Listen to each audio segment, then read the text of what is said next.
God order news that everyone needs to hear. That God order news is that God has ordained a black man, Professor Joe Yibo, with the ultimate intelligence of eta sub infinity. Eta sub n is the formula that exactly represents intelligence, and n the level of intelligence. God has designed the n for Professor Yibo to be infinity, hence eta sub infinity. Since black people share the same genes as Professor Joe Yibo, God has now reordained the black race, not just to be the most intelligent race, but the richest race and the most undefeatable race.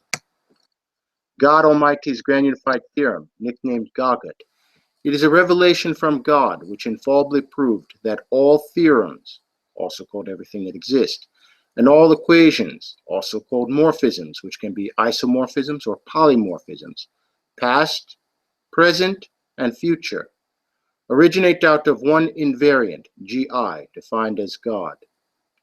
In mathematics, you can choose any term to define a quantity. Just because GAGUT defined Gi to be God doesn't automatically prove that it is God. For example, one can say that milk originates out of the store. If that store is the ultimate origin point of the milk, then you can replace the term originates out of with its equivalent, created by. As we all know, milk does not originate out of the store. It originates out of the cows. In that case, you cannot use the term originates out of, nor can you replace the term originates out of with created by in the case of the store. However, GAGUT infallibly proved that Gi is the ultimate origin of all theorems, called everything that exists. So the phrase originates out of can be replaced with the term created by, which proves that Gi defined here represents God, since God can be defined as the creator of everything.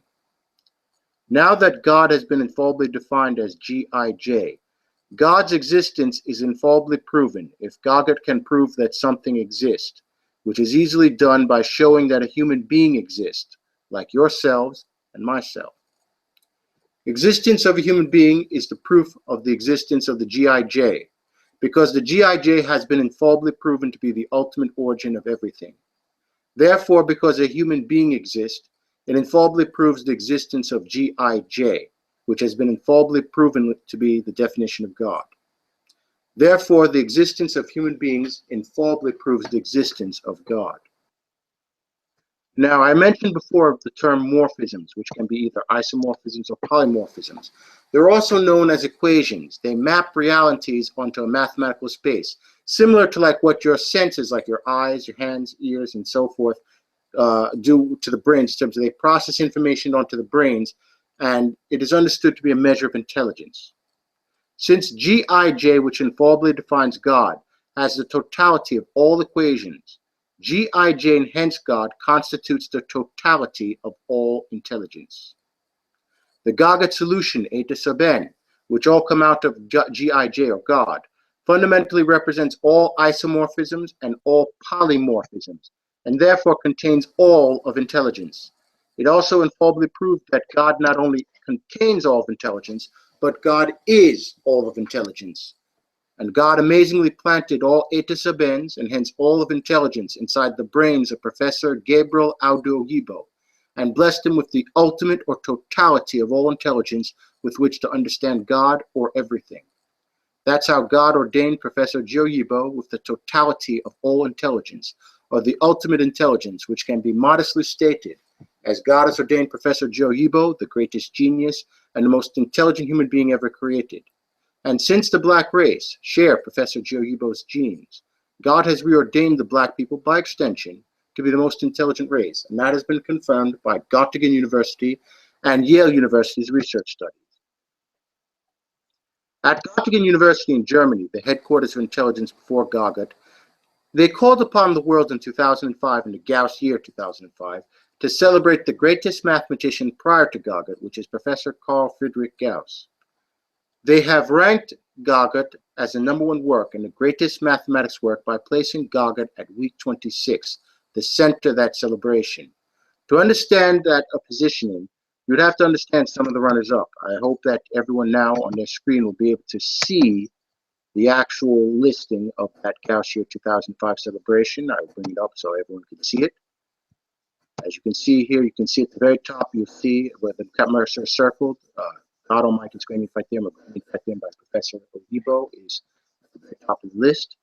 But if you go to week 19, you'll see the name Sir Professor Michael Atiyah and Daniel Iago-Nitzer, Field Medalist Lectures. Who is Sir Professor Michael Atiyah, you might ask? Well, if you go to his page here, in terms of Wikipedia, you'll see that, sorry, just bear with me a second, the computer's a little fidgety. You'll see the page here coming up of Sir Professor Michael Atiyah. And if you, when the thing loads, you'll see that he is a current day English mathematician who has been not just a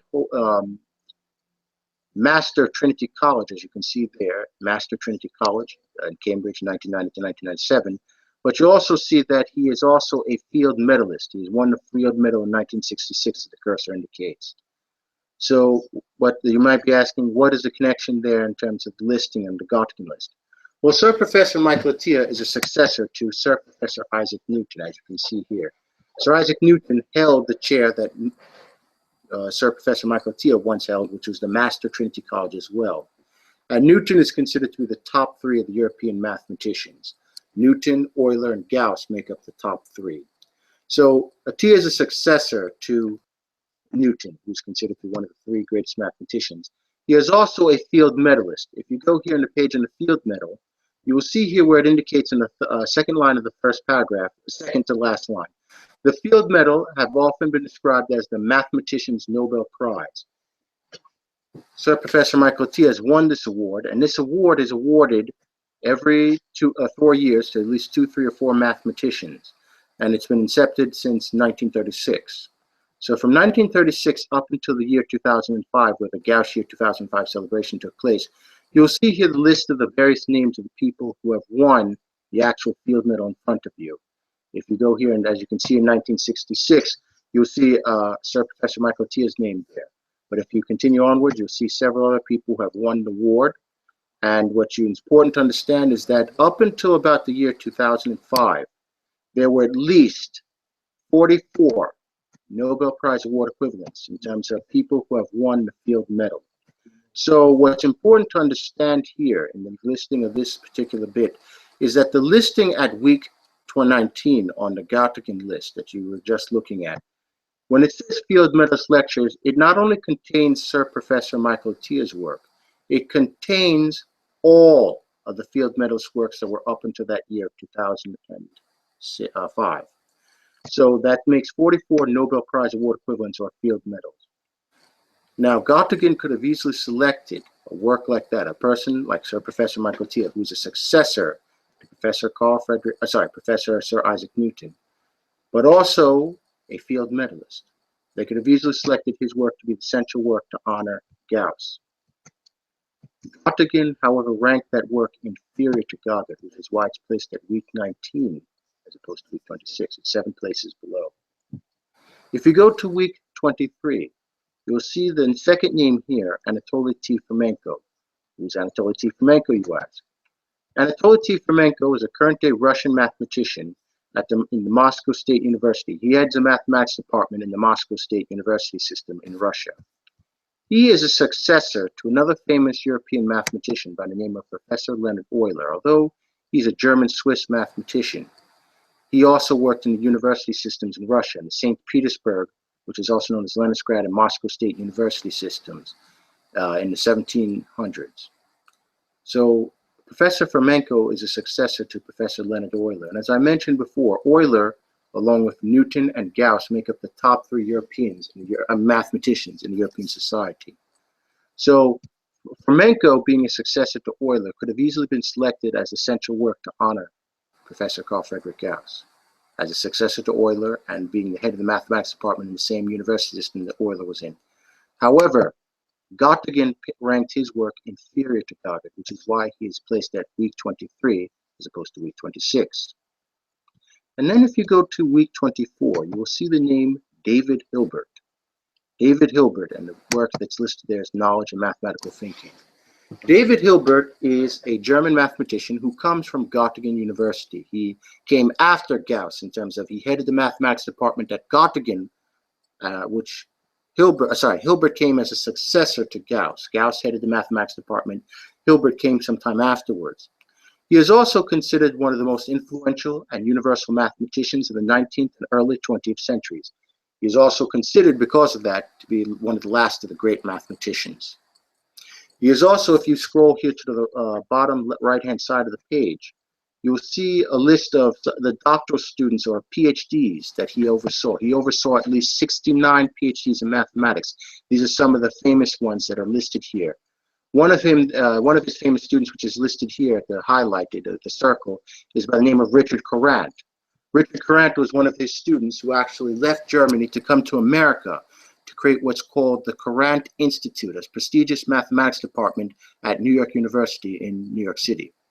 As you can see here, he's associated, Professor Hilbert oversaw Professor Courant's PhD in terms of thesis and PhD. As you can see here, Hilbert is connected to Göttingen University. So you can see that he comes from Göttingen. He's a successor to Gauss. He's considered the last of the great mathematicians and oversaw 69 PhDs in mathematics, which is not an easy feat.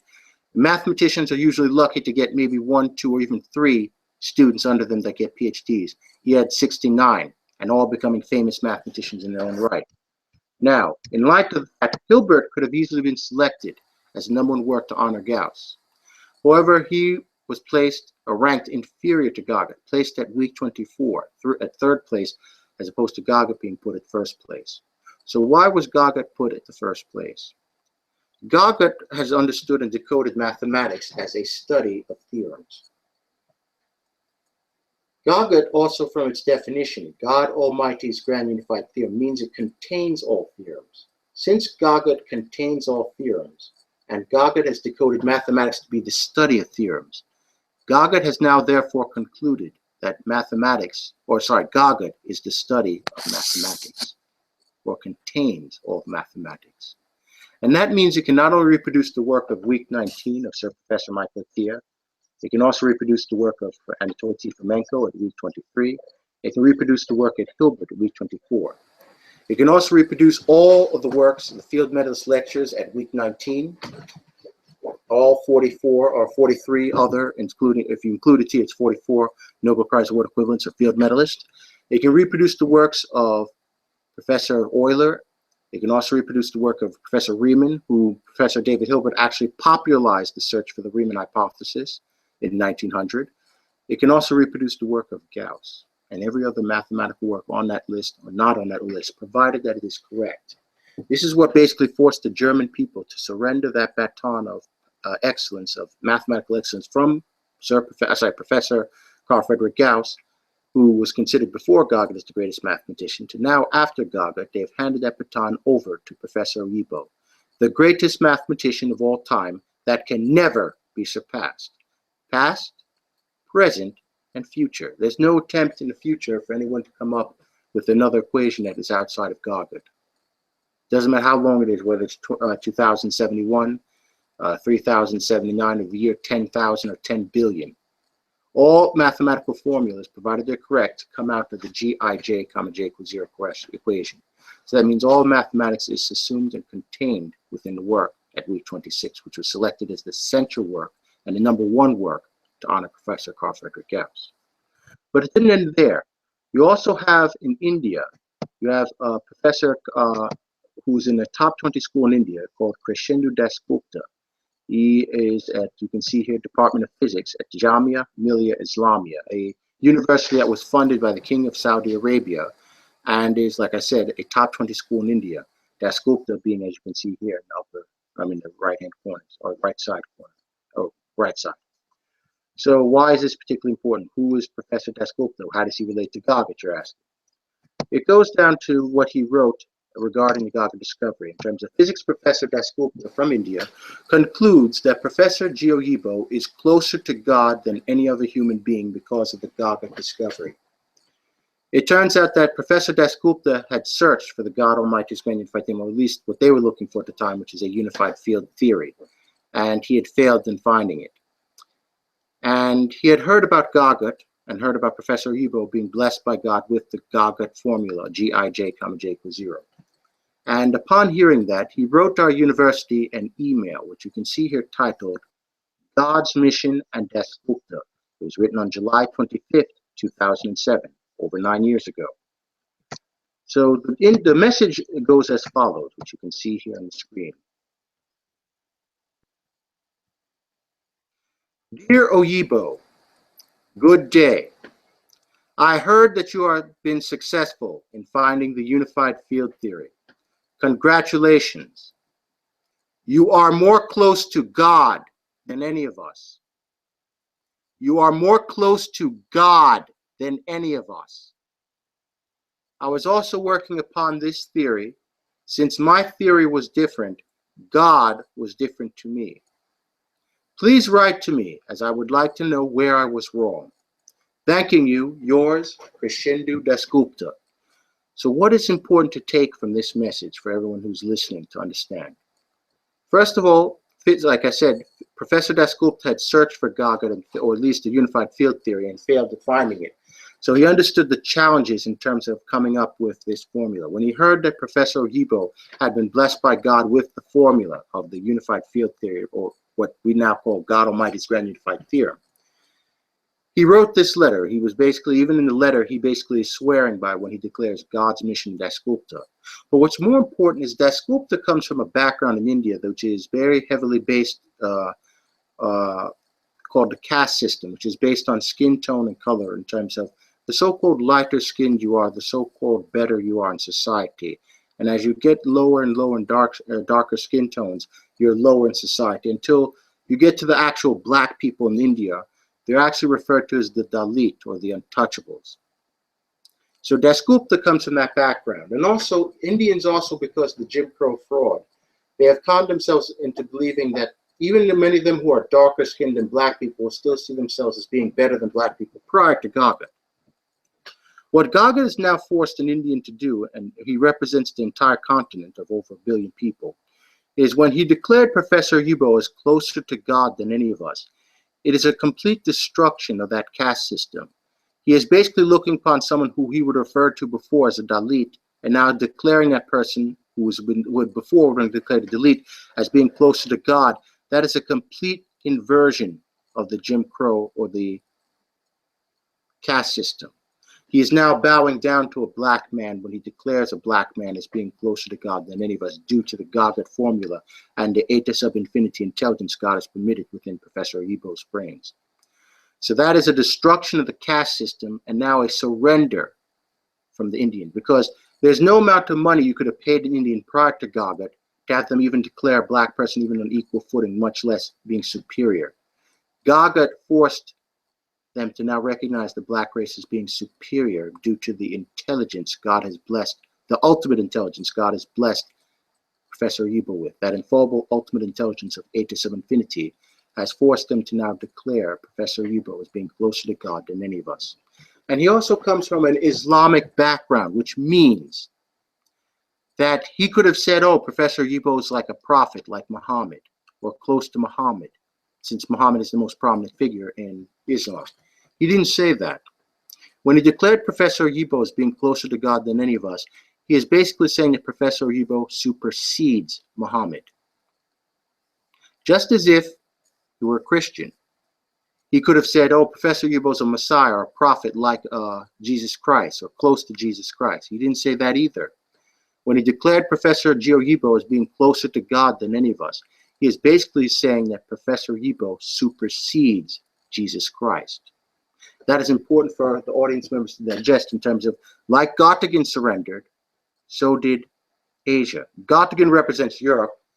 Dasgupta represents Asia. And along with Dasgupta and who represents over 1 billion Indians, there's also China in terms of People's Daily, the 5th largest newspaper in the world that also brought Mao Zedong into power, also published an article on GAGUT back in 2006, not only on the GAGUT discovery, but on GAGUT winning the greatest academic prize in history. That is also representing over 1.3 billion people. If you combine that with India and the rest of Asia, that's over about approximately 3 billion people. So you have Europe, you have Asia surrendering, and then you have what's going on right here in our own United States, for those who are in the US right now watching. You'll see a study here conducted by Yale University. As you can see here, the date of the study is 1997, 7 years after the formal announcement of the GAGUT discovery, which was in 1990. The title of the paper is titled as follows. It says, Nuclear DNA Diversity in Worldwide Distributed Human Population. Excuse me for that for a second. This research study was conducted in 1997 and under the Genome Project, which was sponsored and funded during the President Bill Clinton administration. As you can see here in the upper right-hand corner, you'll see the International Journal on Gene and Genomes, in which this paper was published. And you'll see here on the side, the journal, the publisher in terms of Elsevier. But what's important to understand is if you scroll down a bit, you will see the name of the lead researcher in this study. If you scroll down, you'll see the name Kenneth K. Kidd, KKK. It's symbolic of the nature of this research study in terms of the white supremacy nature of it.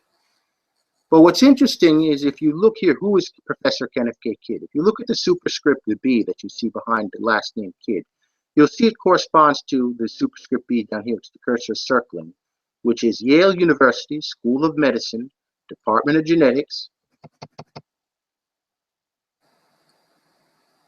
333 Cedar Street, New Haven, Connecticut, 06510. That's Yale University. He is in the Department of Genetics as the lead researcher of this particular research. And one of the things you'll also notice if you look at the actual research, the actual universities that are associated, you'll see there's universities in France, in Italy, in Spain, and others in America here, like Pennsylvania State University, and also Canada, Montreal, Louisiana State University. These are not black schools. These were conducted by Jim Crow, this research. The goal was to take, first they understood that Professor Yibo had been blessed with the eta sub n of eta sub infinity, n being infinity for Professor Yibo, the infallible ultimate intelligence. What they wanted to determine, however, is how does that intelligence compare to non-blacks in terms of how do black people compare to non-blacks?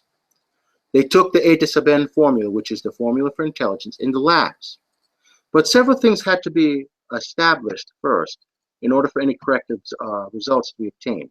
And that is demonstrated by the abstract. If you're looking at the fourth line of the abstract here, you'll see where the cursor is circling right now. You'll see where it begins with the word in.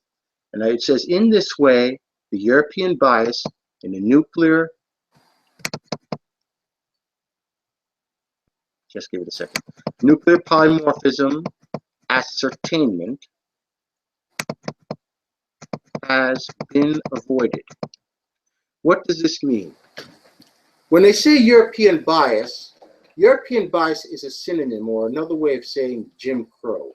And what they're saying here is in the European bias in the nuclear polymorphism ascertainment has been avoided. They had to remove Jim Crow from their experiment in order to obtain any correct results. In doing that, what they were able to obtain is demonstrated in the sixth line of this research study abstract. You go to the sixth line beginning with the term circled 15 polymorphisms. 15 polymorphisms were shared among most of the populations compared. Whereas 13 sites were found to be endemic to, let's go to the seventh line so we can see the continuation.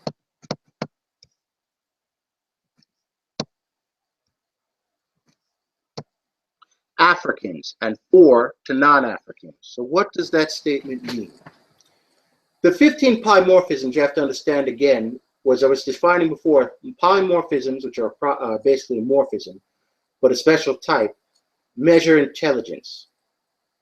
And what is understood is the more polymorphisms an animal organism has, the more intelligent it is. So humans have a base number, all humans, whether you're black or non-black, or African or non-African, they have a common base number of 15 polymorphisms.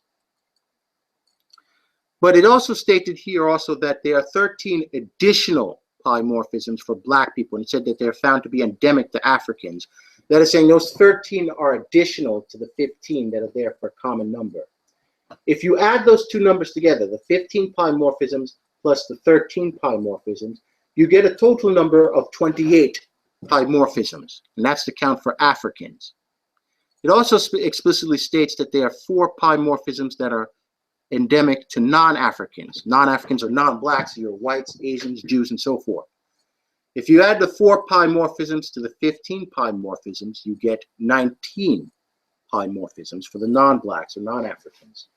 So it's a ratio of 28 polymorphisms for the black people to 19 polymorphisms for the non-blacks. This ratio, if we just approximate it, since 28 and 19 don't have a common factor, you can simplify it by then making it a rounding up the 28 to 30 and bringing the 19 down to 18, just for practical purposes to explain the importance of this. If you bring 28 to 30 and 19 to 18, your new ratio, which is approximation of the previous one, which is an actual ratio, is now 30 to 18. Both 30 and 18 have a common factor of 6. If you divide 30 by 6, you get 5.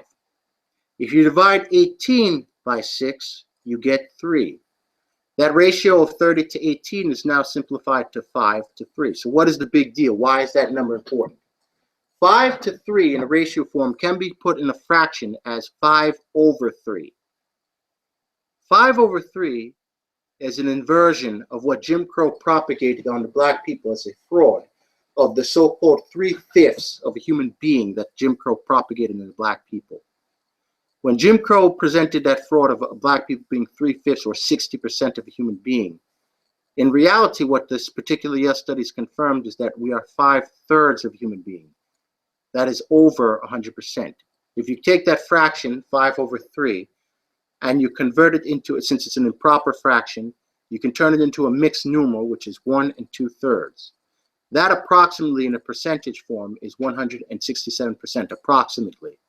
If you take 100% to be a normal human being, 167%, which is greater than 100%, it makes black people superhumans. And that is what this Yale study has confirmed.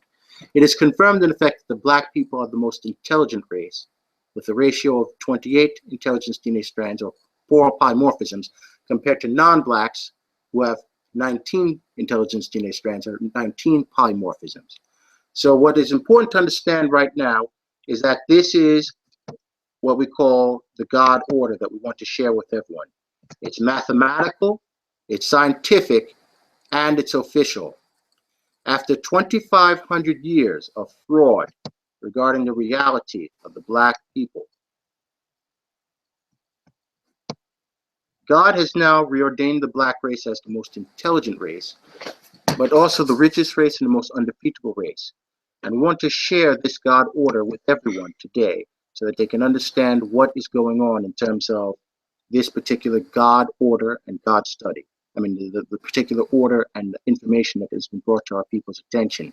So we want us to today understand the God order from Göttingen University, by them surrendering the baton over from Professor Carl Friedrich Gauss over to Professor Joe Yibo, as now the greatest mathematician of all time that can never be surpassed, past, present, or future. You have also Das Gupta, when he declares Professor Joe Yibo as being closer to God than any of us. I mean, Professor Yibo as being closer to God than any of us. He is basically doing that due to the intelligence, the infallible, ultimate intelligence that God has permitted within Professor Yibo's brains. And because Professor Joe Yibo has been blessed with the totality of the ultimate intelligence, and we share the same genes as Professor Joe Yibo, God has reordained the black race to be the most intelligent race. And we are the Yale study, which is confirmed in the laboratories using the eta sub and equation, which is the formula of intelligence, that the black people are the most intelligent race with a 28 intelligence DNA strand or polymorphism count, compared to non-blacks with only a 19 intelligence DNA strand or polymorphism count or intelligence count. So these are the things we want to share with everyone, and if everyone's ready and understands the God order, we are now going to connect everyone all to Professor Joe Yibo. Is everyone ready? Yes, I'm ready. Yep. Praise God. Okay, please hold.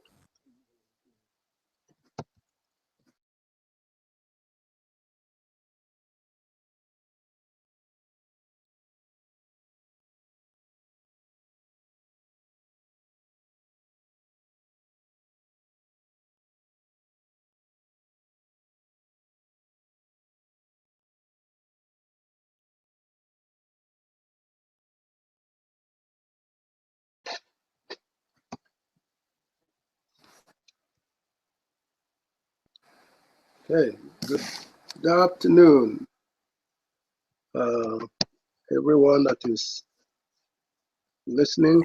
Hey, good afternoon. Yes, good afternoon. And peace and God's love to everyone.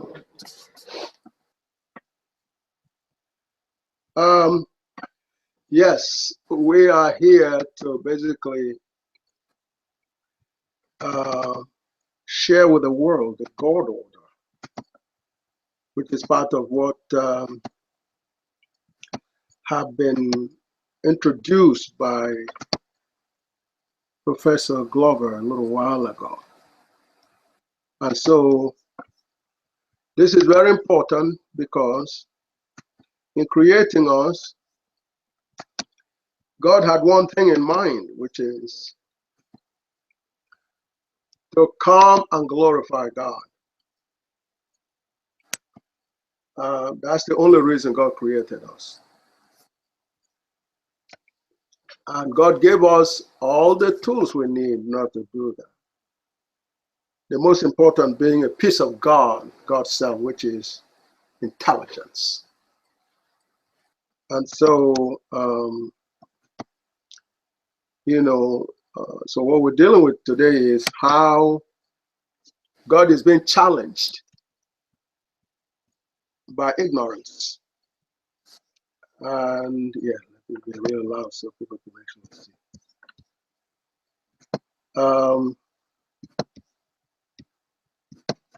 Yes. Can you see what's on the screen? Yes, Can everybody see what's on the screen very clearly?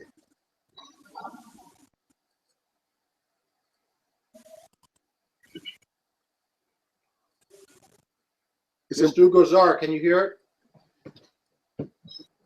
Yes, I said yes, I see it. Can you see very, very clearly? Or does this need to be enlarged? Maybe you should I see it.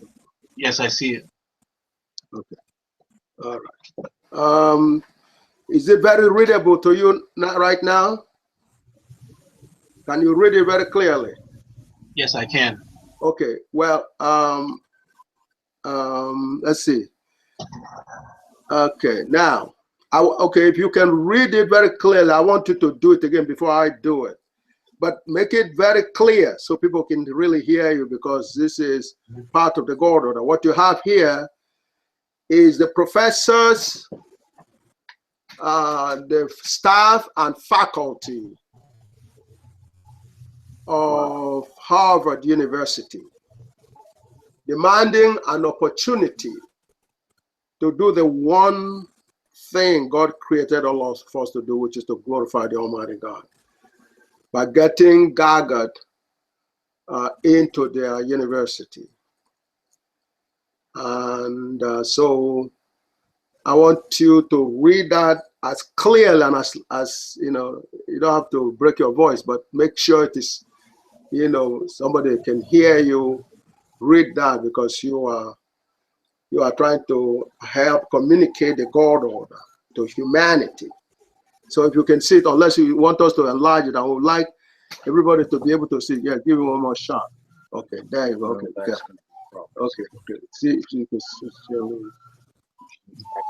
So, we, the students and faculty of Harvard, wish to express our desire to have Dr. G.A.O., Professor of Mathematics and Nobel Chemistry, gives a lecture at our campus about the discovery of the theory of GAGUT, for which he has been nominated for the Nobel Prize. We feel that a lecture and discussion about the scientific implications of this theory would be beneficial to our school by broadening our academic interests.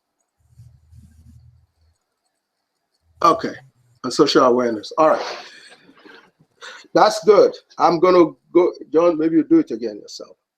We, the students and faculty of Harvard, wish to express our desire to have Dr. G.A.O., Professor of Mathematics and Nobel Prize nominee, give a lecture at our campus about the discovery of the theory of everything, GAGUT, for which he had been nominated for the Nobel Prize.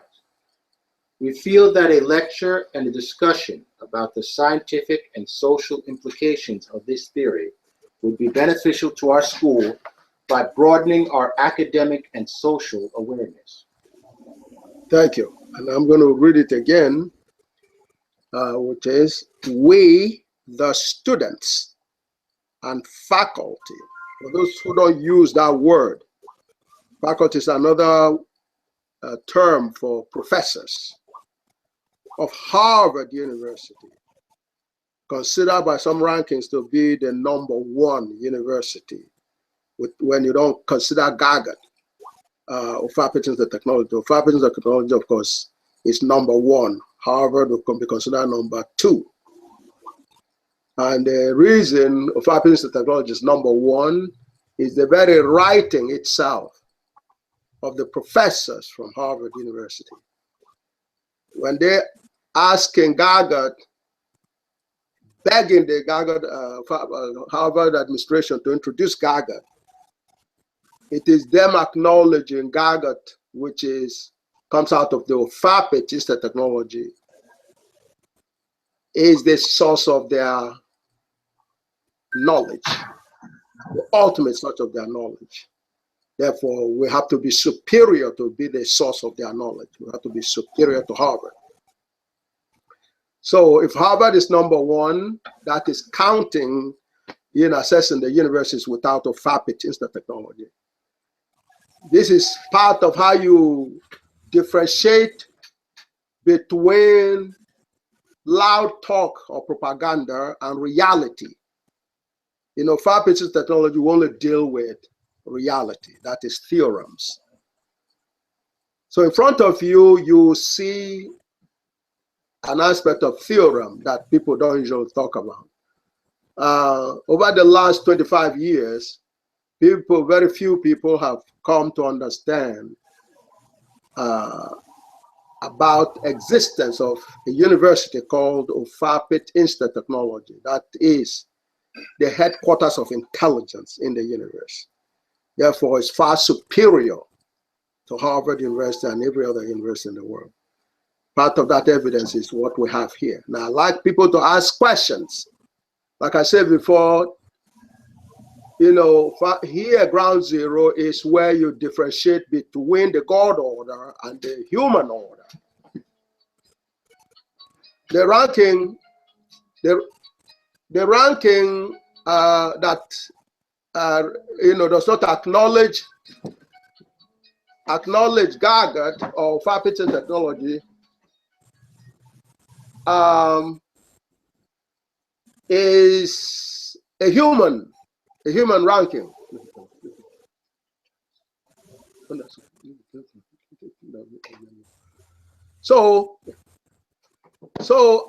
But over here, this particular piece helps you see the reality in terms of theorem, in terms of a G2j. It's only that which can get your bearing, get you to have your bearing properly, to see what is called the pecking order of the universe. Like they say, man proposes and God disposes. The louder you are in the human dynamics, the easier it's for you to be heard. And the loudness in that case is constrained by our perception, our sensing unit, our sensors, eyes, ears, and other dynamics. But God has all manner of dynamics of speaking loud without necessarily being loud in terms of voice and so on.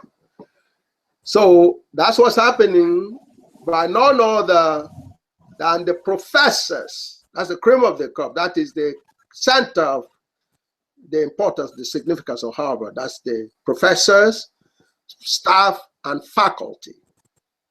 That's who are talking to the world here.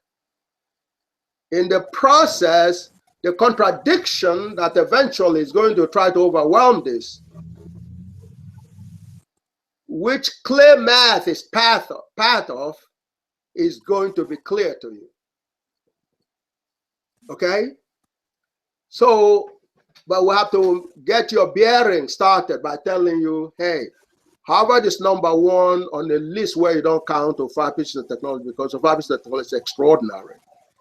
But if you want to connect all that, with to 5 pieces of technology, it's like ranking human intelligence. Yes, I am, blessed by God with the ultimate intelligence. But that's if you don't count God. If you count God, I am nowhere near God. I'm just bored. All that shows through me is what God put in there. So God is the owner. It's a similar thing with OFAPIT compared to the other universities. But it is extremely hard for anyone to understand. So the difference between God's intelligence and mine is, well, God is the actual intelligence, means that God's intelligence is expressed in a real space-time.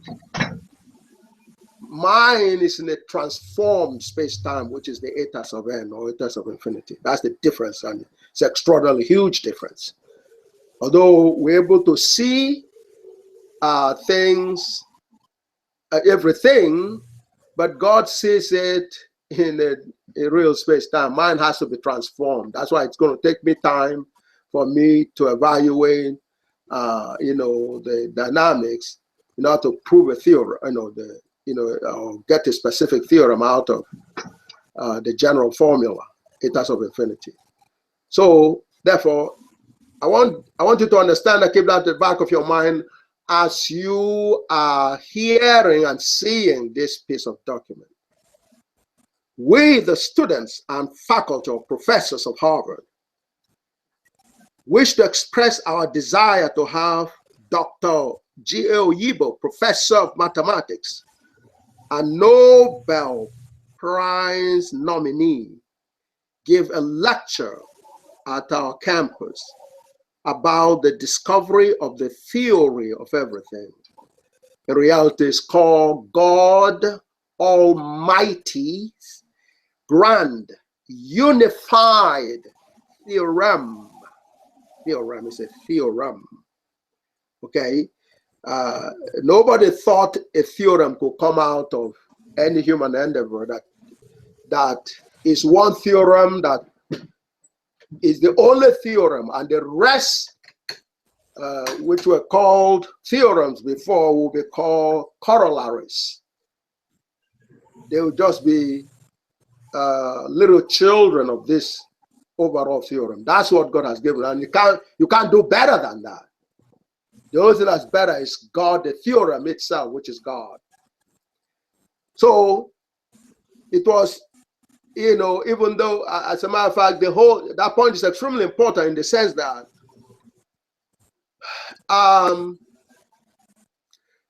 the idea of looking for a theorem for everything sounded so hopeless that there were a lot of struggling among top mathematicians, especially in the early 19th centuries or mid-19th centuries, beginning of the 20th century. Okay?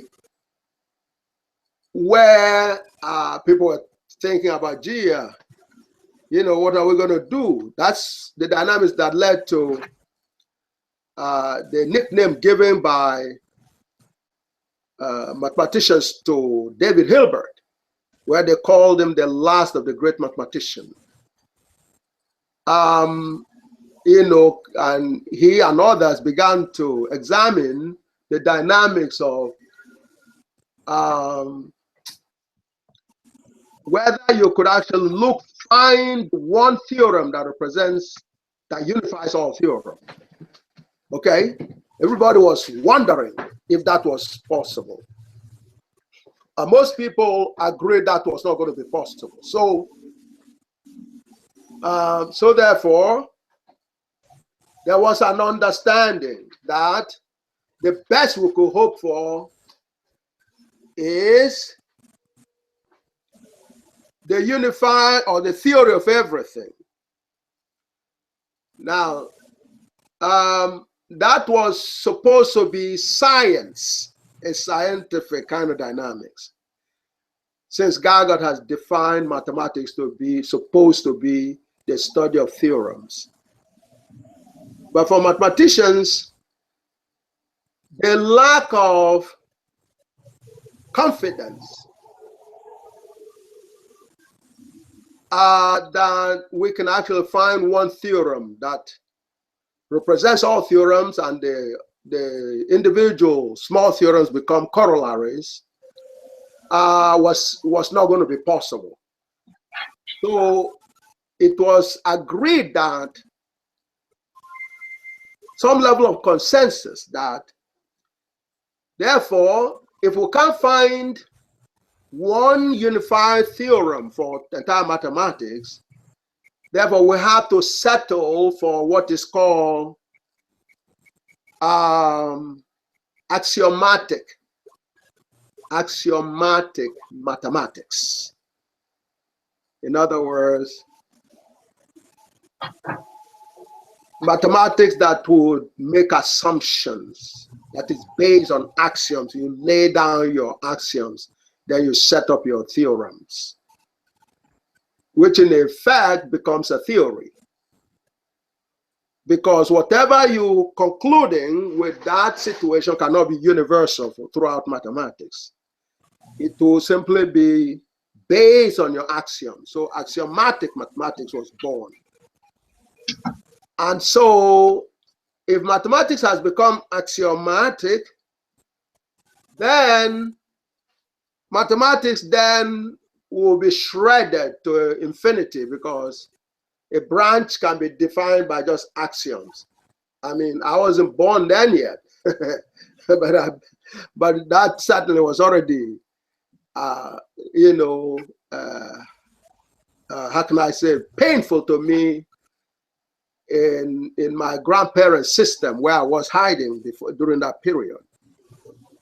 So in other words, like saying, yes, our ideals, our hopes of looking for a subject called mathematics cannot be realized. And this point is so very critical, and I don't want to, get listeners to get, be lost. I don't want to lose, the listeners, the audience. For the fellow mathematicians, it will be a wonderful topic to talk about. So in effect, GAGUT is that one theorem that was considered impossible, that its existence was impossible. And so therefore, when you see folks here writing this and they say theory of everything, they use the theory because the physics are comfortable with theories, because they are used to axioms and assumptions and all that, and they do theories, chemistry, biology, every other science.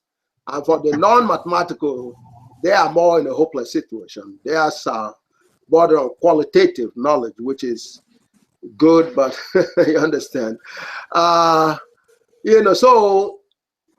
what has happened here, which is why the professors and the students and the staff are begging the administration to allow them to rise to higher grounds, is that it was never believed there will be a possibility of finding one theorem for the entire mathematics, and by extension, the entire knowledge of the truth. You have the one truth, which the God Almighty's grand unified truth, proven truth or theorem, and then the other branches. In other words, the consequence of axioms are what creates the different branches of knowledge, like physics. Like, when you create a branch called physics, you are basing your definition of physics on the basis of axioms. You actually, or assumption. You define it, and therefore it specializes it. so that you can talk about how you study that branch. Then you go into chemistry, again, axioms and assumptions. To biology, to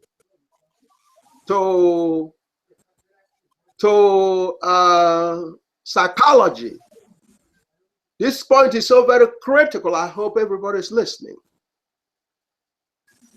History, legal studies, everything is all based on axioms and assumptions and definitions and all that, because it had been considered. So in other words, when you hear theory here of everything, they're trying to find an axiomatic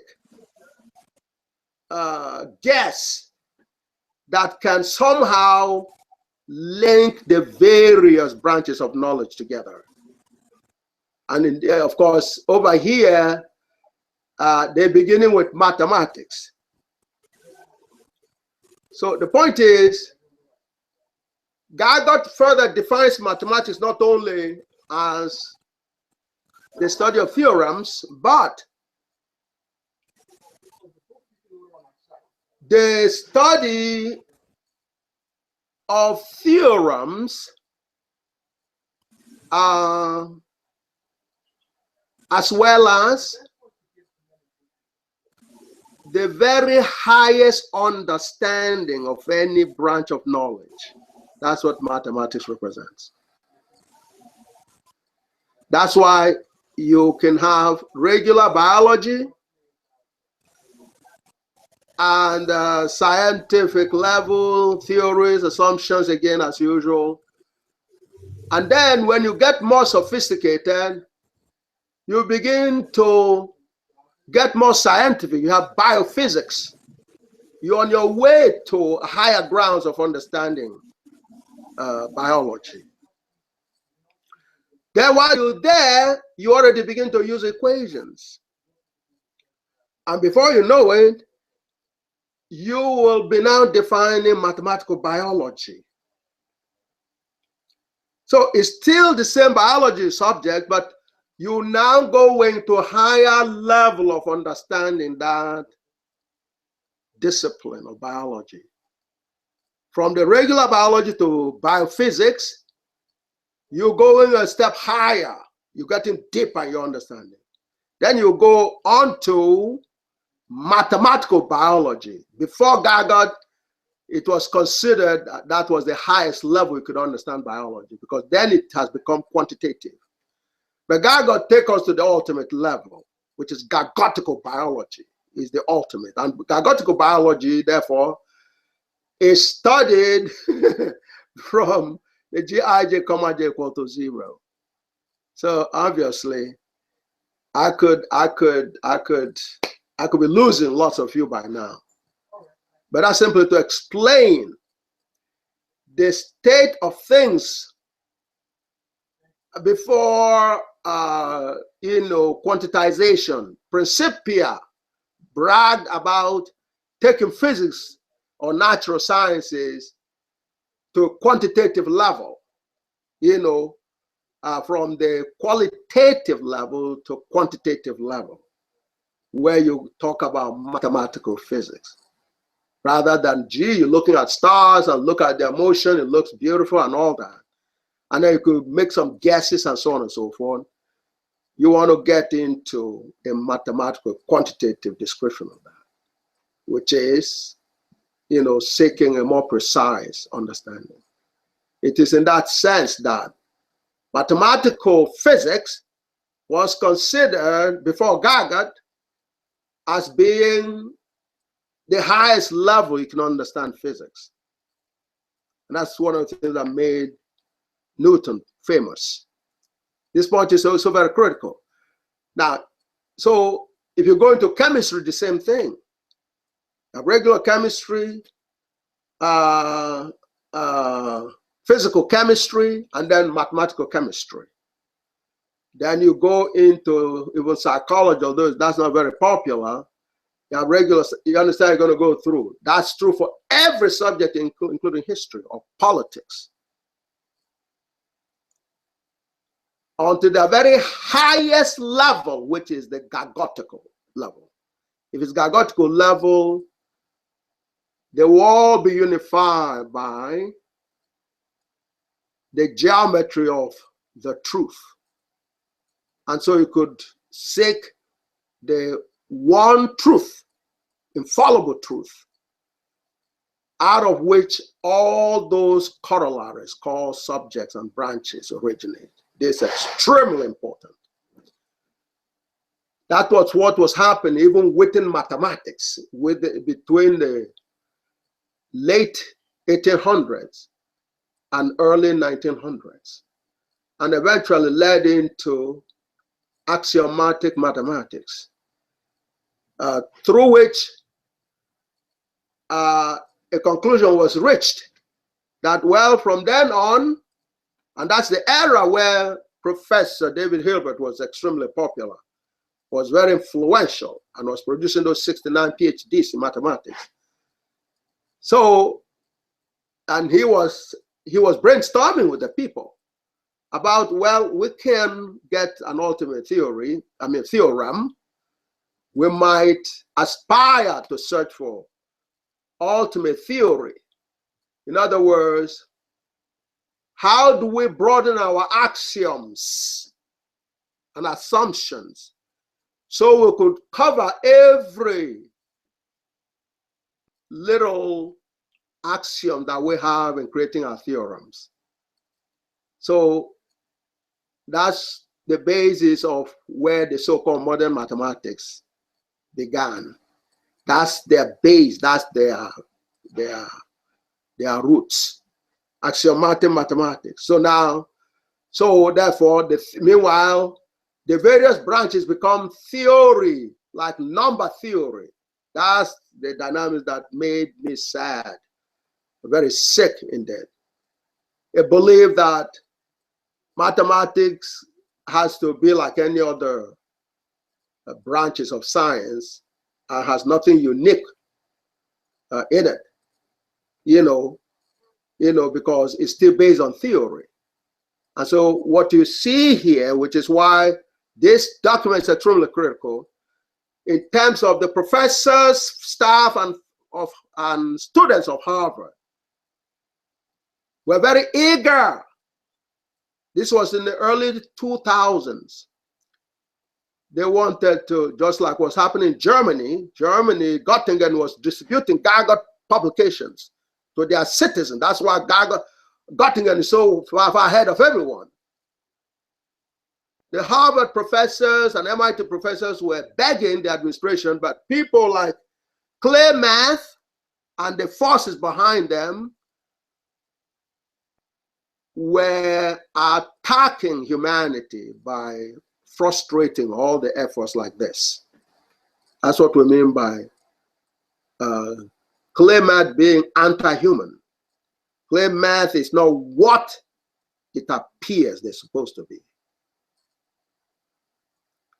They were right in Harvard during this period when these professors were praying and begging to be allowed to study GAGUT. The ultimate dream of every mathematician, which is to find one theorem, just one, that is the only theorem, and the rest of the various branches become corollaries. Corollaries. This is the ultimate. That's why we call it the God order. And we running after you literally to make sure you pause for a second so you can take a dose of GAGUT. Especially since you have ClayMath that has conned Harvard, has conned BBC, has conned CNN, has conned all the media, New York Times.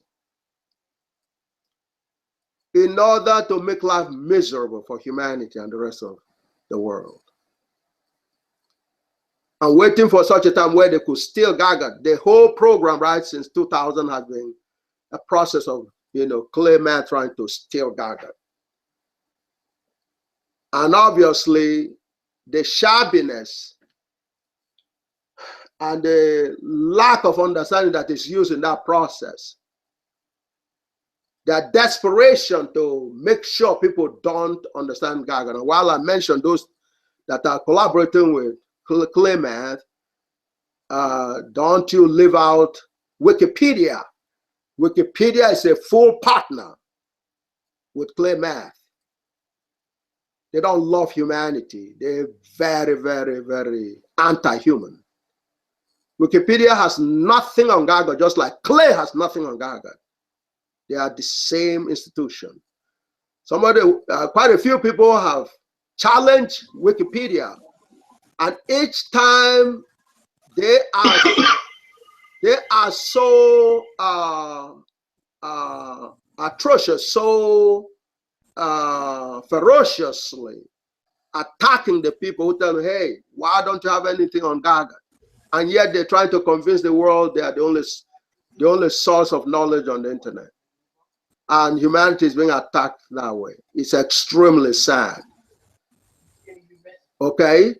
Wikipedia and Clay, especially Clay that claims that they're promoting mathematics. The only thing they're promoting is fraud. That's devil's work. You have to take that very, very seriously. Because if you're not helping the professors in Harvard, they're going to be swallowed by the evil forces of Clay and Wikipedia and BBC and CNN.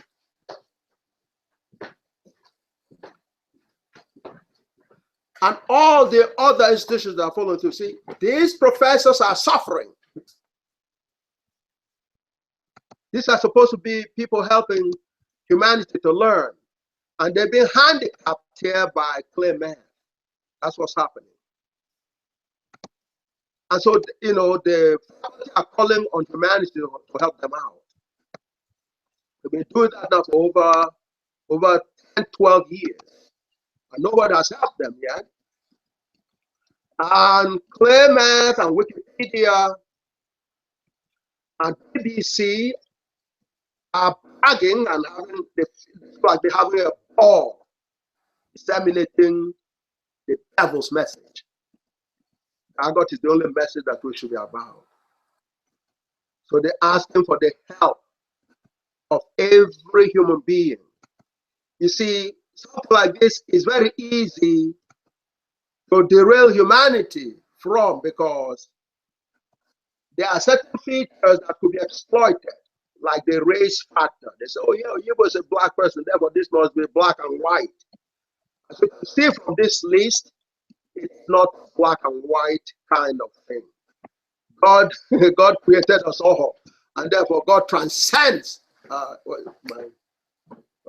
God transcends color. God transcends. You understand?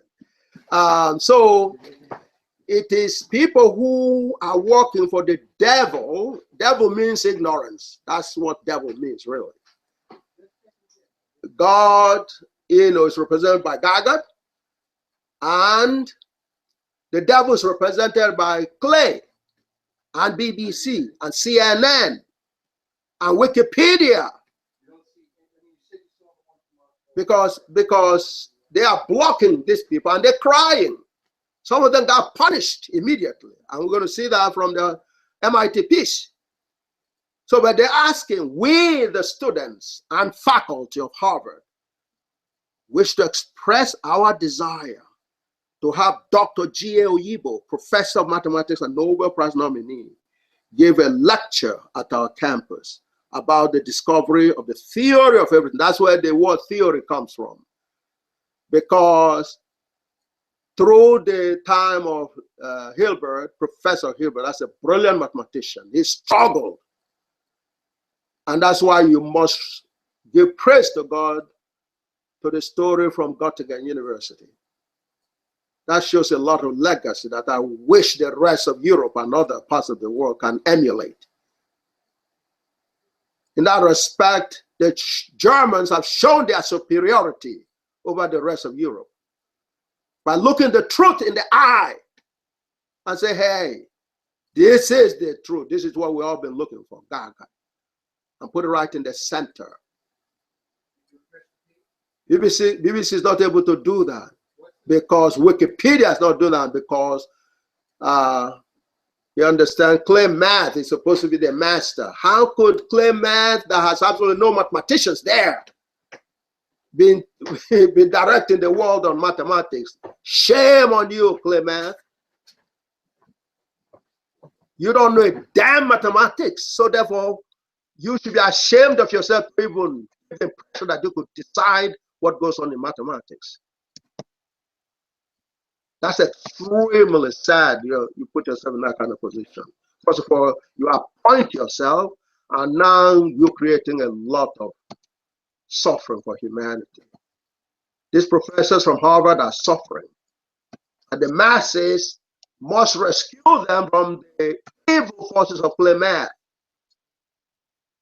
ClayMath is telling Harvard professors Riemann hypothesis has not been solved yet. They go with the delusion of ClayMath and not studying Riemann hypothesis. That is what is a problem. How could a blind man lead people with 20/20 vision? ClayMath is a blind man. And BBC enforcing the Clay must wake up. BBC must wake up. Because you are letting your audience down totally. You are not helping your audience at all by listening to ClayMath. The only people you should be listening to are those who have proven themselves, like Göttingen University. And you have all the reasons in the world to listen to Göttingen University. Because those are your colonial masters anyway. They colonized England because they're superior in their intelligence, obviously. Because by going with the Clay, you are demonstrating you're not on the level of Germans. They had no problem. They didn't want any problem with their hero, mathematics hero, that's Frederick Gauss. So they didn't bring any lies into it. They ranked Professor David Hilbert appropriately. They could have put him in #1. But Germans wanted to be precise, because if they make an error like you, BBC, or Wikipedia, or ClayMath, they know they're going to suffer, their reputation will go down the hole. Germans are far more substantial than those of you who think you can mislead humanity. You can mislead some of humanity, but not everyone. That's the message for you. David Hilbert was a star, dynamite. Anybody would have produced 69 PhDs in mathematics had to be intelligent. But in his spirit, as well as the spirit of Riemann and the spirit of Gauss, Göttingen did not want to fool around. They put GAGUT right in its place. If GAGUT was indeed the one theorem that represents all theorems, it will be in week 26, the center of the show, #1. And that's where it is, which verifies it indeed is the God Almighty's grand unified theorem. This is this GAGUT-matics. And BBC has tried to run away from Göttingen because they want to perpetrate fraud with Clay. Oh, Clay hasn't determined the problem is solved yet. when Clay does not know a word of mathematics. Clay has no idea what mathematics is. That's why these professors in Harvard are suffering. We've been waiting. They sent us this documentation a long time. And we'll be hoping someday ClayMath is going to wake up to the truth. But it hasn't. It's still keeping Harvard education inferior. And the masses are paying top dollars to go into Harvard. The professors wish to teach the best. But ClayMath is not allowing them to. ClayMath is forcing down their throat all manner of fraud, all manner of incompetence, all manner of lies. The most serious one is the current one, which is that Riemann hypothesis is still an unsolved problem. Charles, are you there? Ugozar, are you there? I am here. I'm here. What would you say? What would you say to Clay that tells Harvard professors Riemann hypothesis is still an unsolved problem? What would you tell him in light of the books that you have in your hand and the presentation that you have heard? I'll just tell him GAGUT.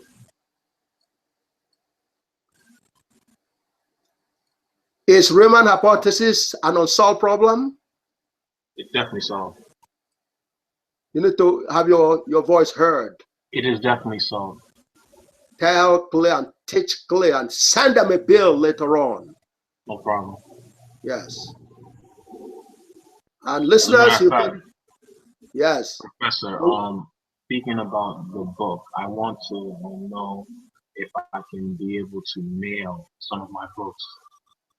Yes, you're going to be mailing them. That's going to happen very quickly within this week. Okay. So just be ready to work with John. But what you need to, when you got to get across right now, you know, you got to help these professors in Harvard. You got to help them in MIT. Yeah. To rescue them from the shackles of ClayMath. ClayMath should honorably withdraw from this fraud, because it's stopping them. The solution is so loud and clear.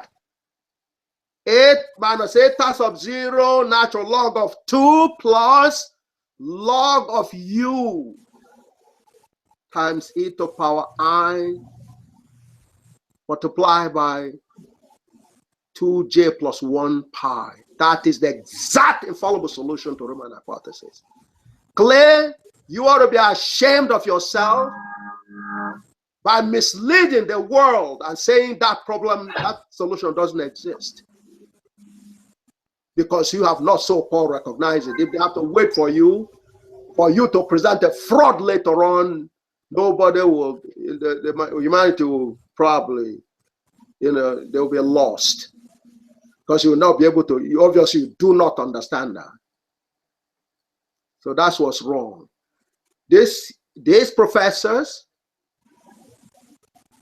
okay, and their students and the faculty, some of their students are now professors in their own rights.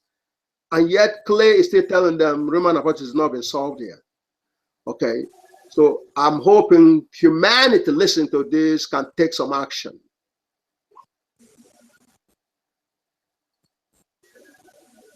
They should take some action immediately, so that Harvard can help enlighten people, so that MIT can help enlighten people.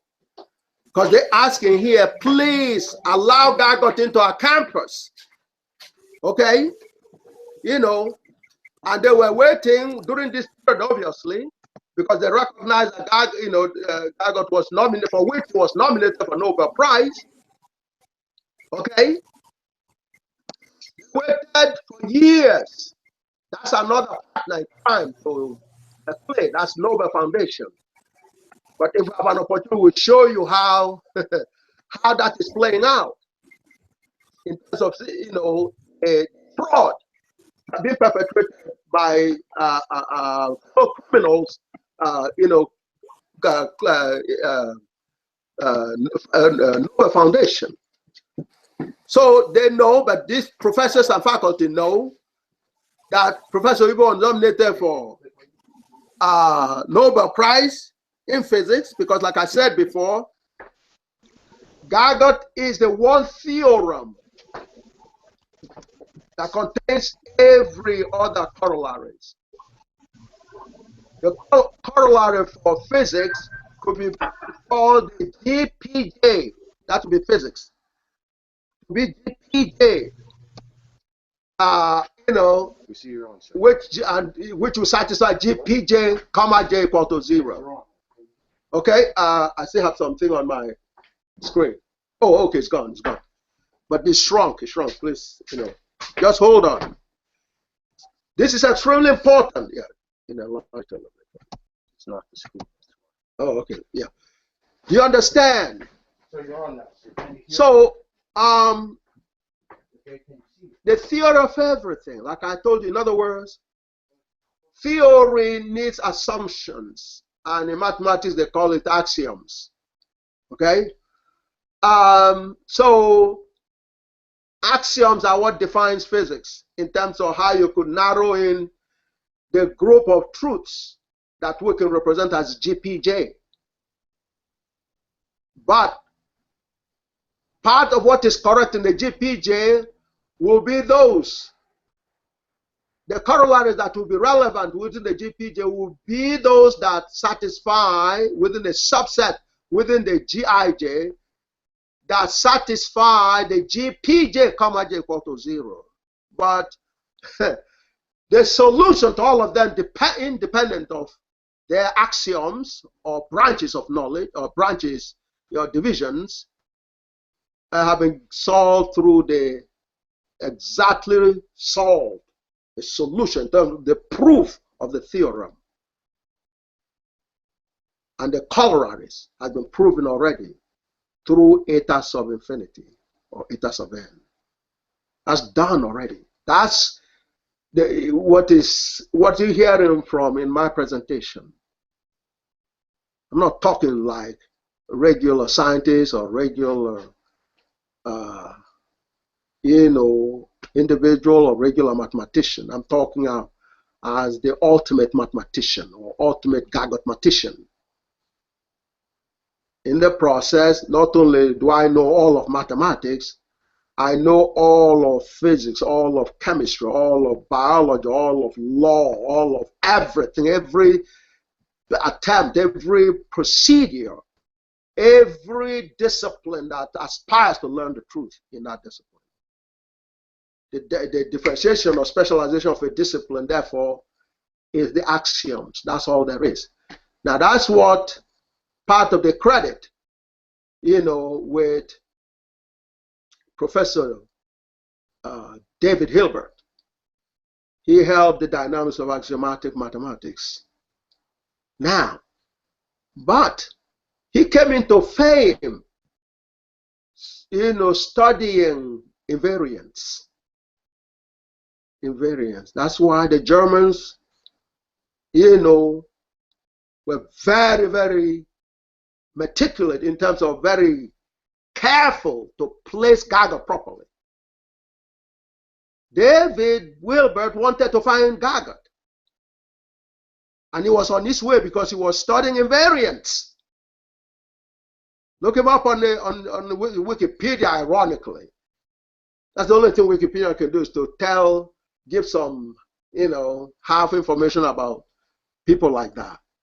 And yet we'll not talk about GAGUT, which not only updated invariance, but took invariance to the very highest level.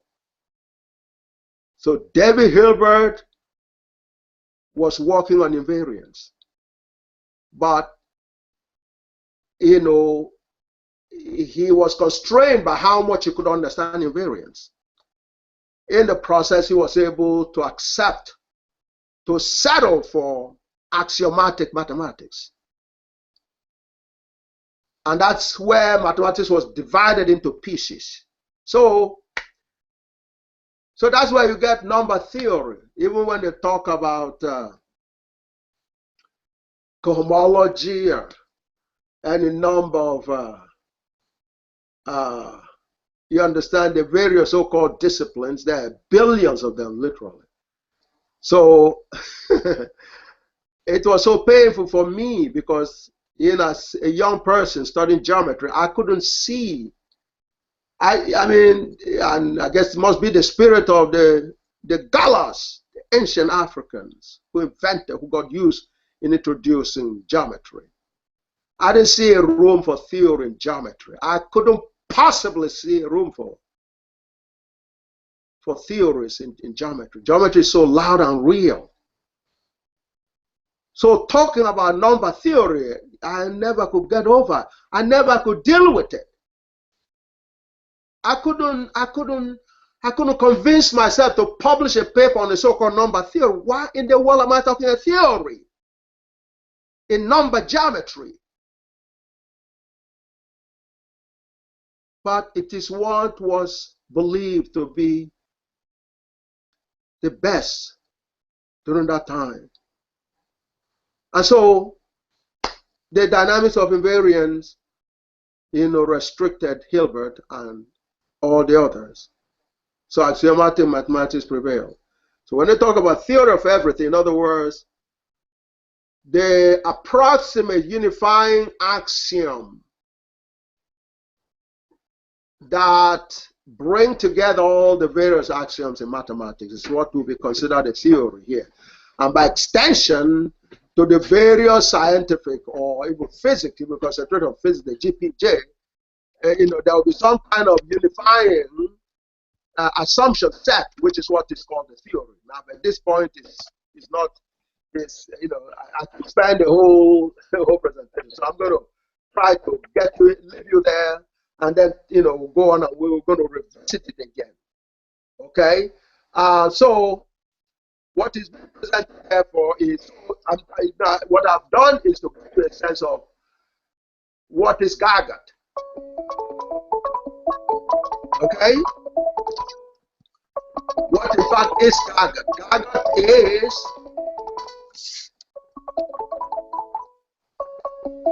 the God Almighty's grand unified theorem, where there are no axioms, absolutely no axioms. And while I'm waiting to get back on that stuff, let me tell you what happened in 2004. I was a modern mathematics professor during the global series of lectures in Nigeria, from ABU, my alma mater in Nigeria, by the way. Professor Singh, who was trained in axiomatic mathematics. He got his colleagues, a large team, to come into the second day presentation. Actually, Alan Gaga, because I still have when they heard the Roman's grand unified theorem, they kind of sensed, yeah, so he was talking about the grand unified theorem. The God Almighty's grand unified theorem. And they were sure there was no such a possibility. So they came in large and strong, ready to take on GAGUT and demolish it onto the ground. This was at ABU in 2004. In the spirit, ironically, of David Hilbert. And by the way, like I said, David was concentrating and went as far as he could on the study of invariance. And of course, his predecessor, you know, and the person who he feels good to be a successor to, in terms of Professor Gauss. Gauss also was very high on divergence. Okay, divergence. You know, Gauss theorem, one of the Gauss's theorem is also called divergence theorem. Okay, So what happened was, one of the reasons why the Germans are excited is, wow, although Gauss wasn't the only one, who was interested in divergence, quite a Green, Professor Green, Lagrange,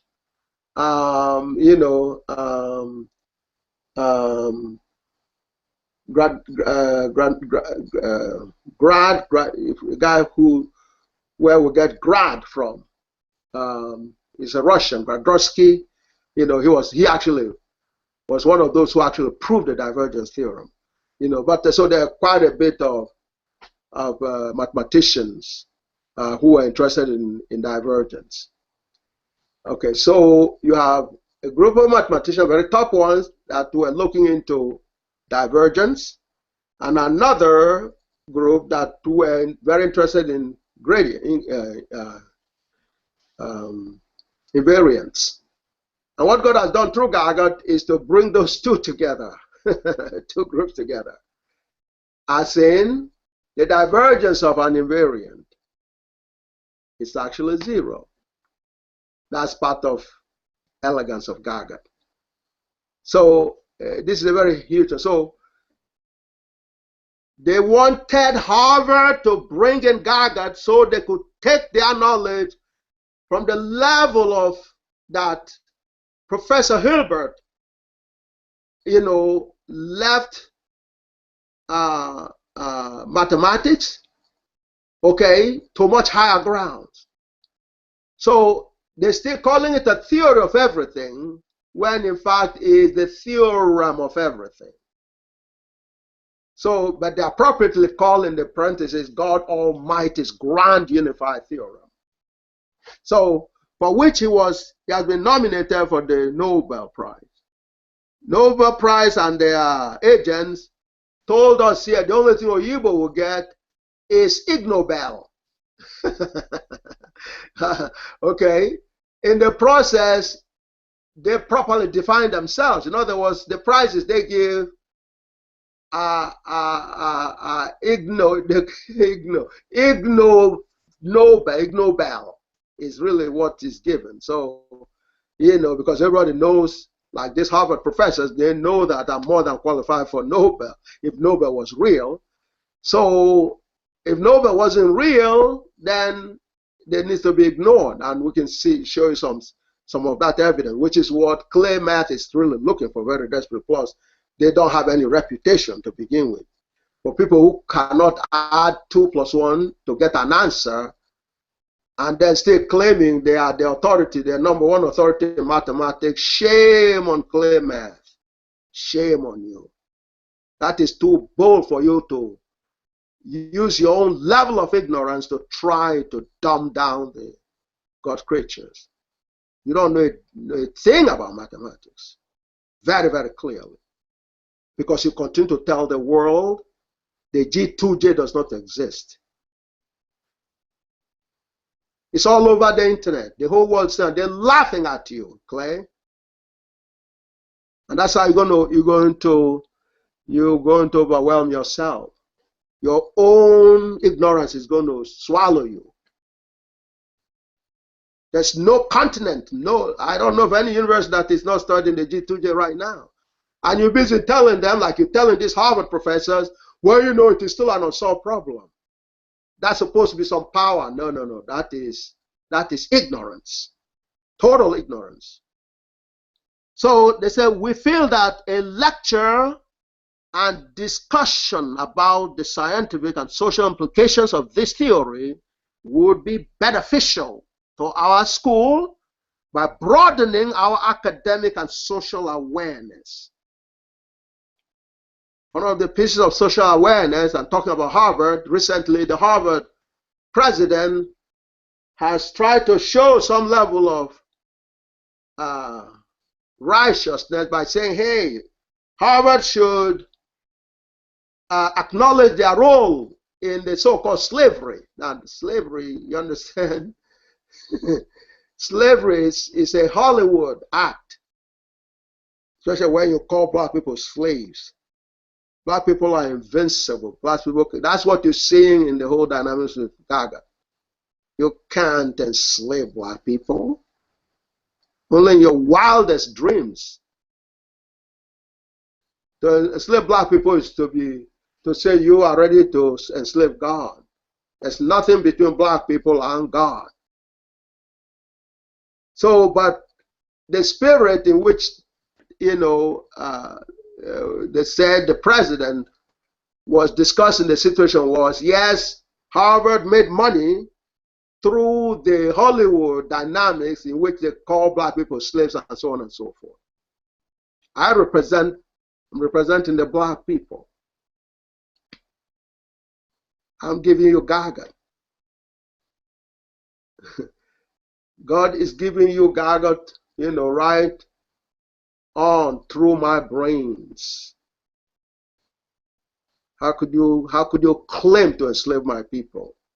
That doesn't make any sense. That's dumb. It's that dumbness that is choking Harvard right now. One from ClayMath. Kind of similar to ClayMath saying they are the authority in mathematics. And BBC follows that. And we're talking to the BBC, so yeah, well, Clay said the problem is still unsolved. It makes me sick, even though they were talking about fraud from Kwame Enoch. The mere fact Clay can even speak for anyone, it makes me sick. Who the hell is Clay? A Clay that is so dumb he can't even read the stuff from Göttingen University that puts GAGUT in its right place. In other words, Clay is trying to challenge Göttingen, the spirit of Gauss, and Hilbert, and Riemann. That's what's sick. That's why there's wars all over the place. God ordered GAGUT because it's the only way you could have peace. So Harvard president, we give you kudos for your courage in talking about, even though your terminology needs to be accurate. You have to revise the word slave. Slaves for the rest of you, the non-blacks. The original name for the black people is Gala. The definition of Gala says it's invincible because we're the most intelligent.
Hey, John, can you hear me?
John, can you hear me? Cannot hear you.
Awesome. Can you hear me? Yeah, I can hear you. All right, good. I can hear you. But you could hear Professor Gabriel? Fortunately, I can't. Yeah. I just emailed him. John, Oh, okay.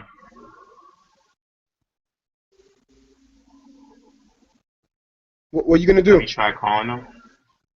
Um, Um, let me call him. okay.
What's up? Anything new?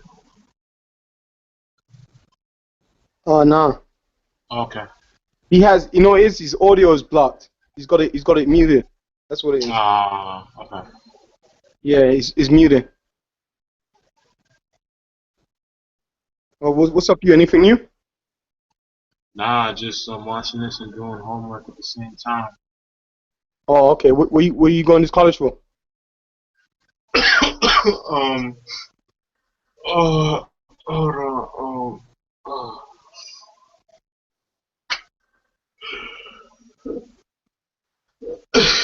Bunker Hill. Huh? Bunker Hill. I didn't hear you. I said Bunker Hill. Oh, what's that? It's a college in Massachusetts. Oh, okay. What's your major? Business. Oh, okay.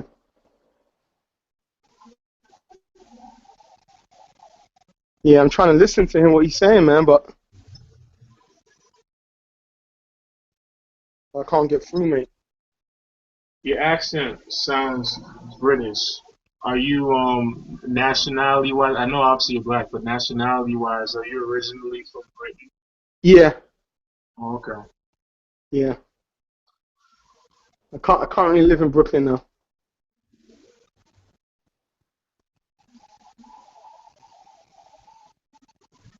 How you enjoying America? Oh, I've been here for a while, man. Oh, okay. Yeah, yeah. Interesting place, huh? With history. Real. I mean, you know, the English are catching on, you know what I mean, in regards to the consciousness now, you know what I mean? That's great. That's great. Yeah. But you know, it is they have to stop arguing though. You know, keep debating about knowledge and stuff like that, and just have to come together and you know, and unify. You know what I mean? Totally. You said 'Cause, they're arguing with each other. Who's arguing with who over there? Or you mean just all of us in general? I mean, a lot of these conscious groups, so they keep arguing. Like, Yeah, it's so you know, stupid. It's so like, I mean, stupid. my friend was arguing. It's My not friend called me earlier too, and you know, he was debating and stuff.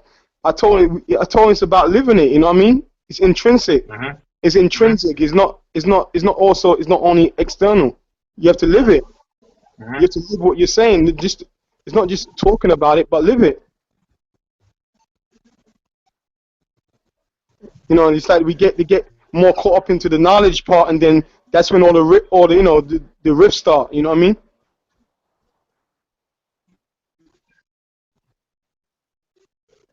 This narrative, all this narrative talk. Huh? I said all this narrative talk. Right, right, exactly. And we're living it right now. You know what I Dialogue. mean? I mean, yeah, yeah. You know, a lot of the information is good, but we have to live it. Oh yeah, that's right. We know, like you said, that's the past. We're in it right now. What are we doing? How are we applying it now? With this, Exactly. We can't. A lot of times we can't even sit down and be a brother, man. that's the screwed up part. You know, it's all talking That's the about screwed up part. the same thing. You know the creator, whoever who originated it. You know, the Africans originated it. But it's talking about the same thing. You say the same Huh? when you were talking about the same thing. You mean this one? Yeah. I mean, in regards to This thing here? the Yeah. the I creator. I'm agree. talking. I agree. I'm sorry about You that. know, Yeah, I that's agree because yeah. You know yeah, I agree. that's inside of us. You know what I mean? That we have to apply it. That's within us. Yep. And that's what we've been talking about for ages, and then it followed to Asia. And if you think about it, they have what remains of that right now in their spirituality system. It's crazy. You know what I'm saying? Yeah. It's crazy. Yeah. What do you mean? So the system, spiritual system? Like yoga or Oh, Buddhism or yeah. Hinduism. Yeah. And then when you look at Egypt, you see it would have been there.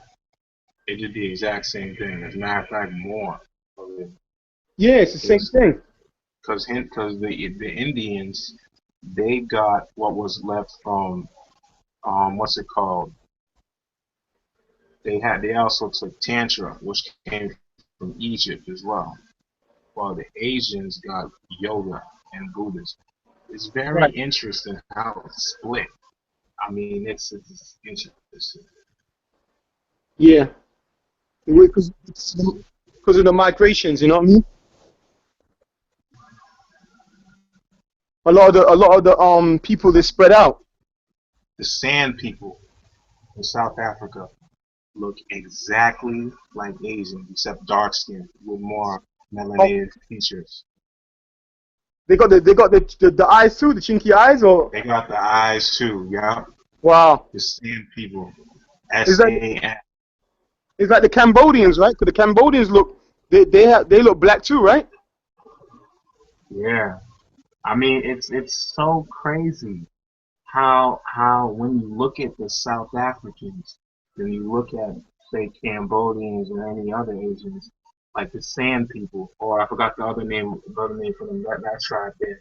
They or like like Nelson Mandela, how what Nelson Mandela looked like. They Yeah. look like him. Wow. I mean, it blew my mind, yeah. Because Yeah. now when you look at their language and then you look at some African language, their dialect, you see it's kind of similar with like you see Mandarin and you see some African dialect. I found kind of similar tone in the declension. I always saw it. I just didn't know there was. I didn't know it was a direct. It actually was a relation to them. Yeah. Yeah, it's deep, man. It's The deep, Japan yeah. Japanese too, the ancient samurais and stuff Jomans, like that. yeah. The Yeah. Joman. They're African too. You know what I mean? It is amazing. Wow. Yeah, it is. All this shit going on, huh? I don't even know where to start. With my about fucking culture and spirituality system. Yeah. Oh, where's Oyibo at? But are they? Do you know what happened? Say it again. I said, where's Oyibo at? Do you know what happened? No, I don't even know what's going on, mate. So I know it is live. Can you call him? Can you call him? Tell him to take up the mute button. Yeah, sure. Hold on. Call him up and tell him.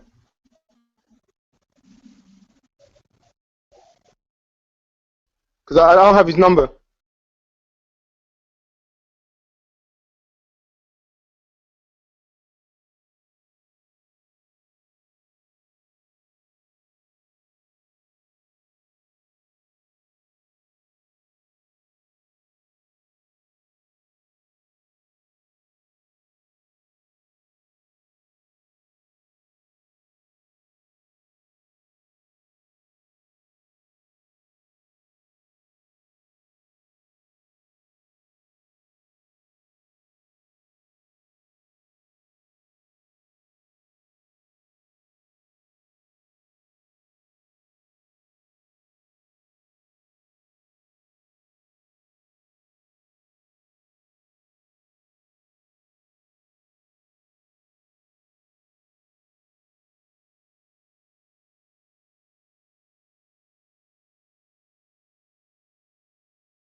Yo, Ross, can you hear me?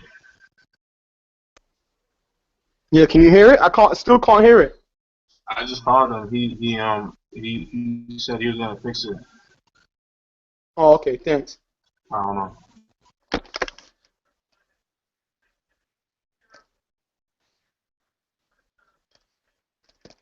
I hear a piece of something.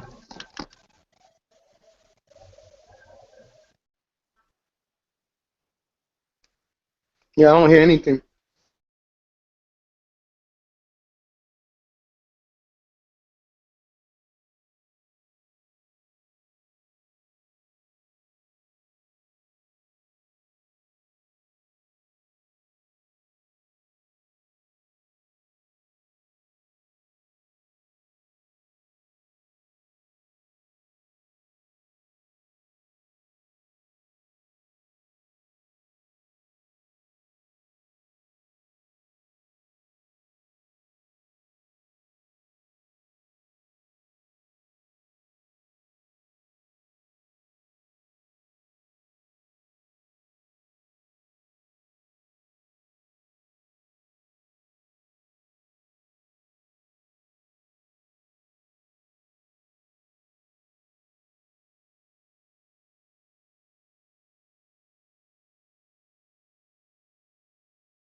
Yeah, hello?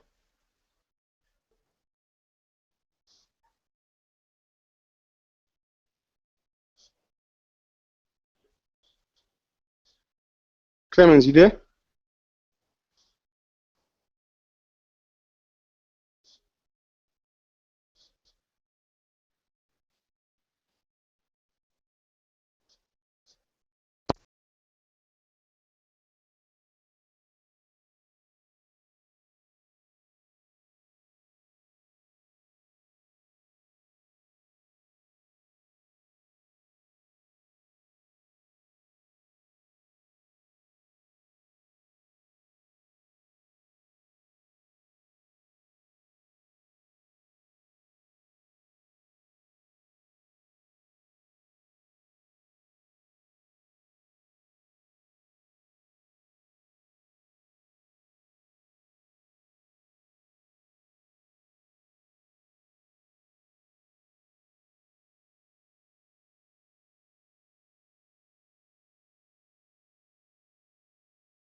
I still can't be able to hear you.